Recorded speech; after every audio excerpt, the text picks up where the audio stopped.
Today we celebrate the first glorious anniversary of the Information Purification Directives. We have created, for the first time in all history, a garden of pure ideology, where each worker may bloom, secure from the pests of vain contradictory thoughts.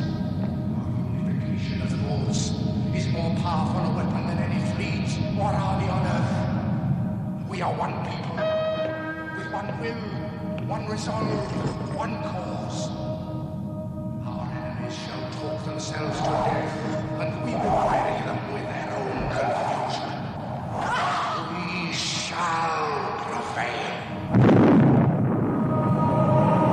On January 24th, Apple Computer will introduce Macintosh.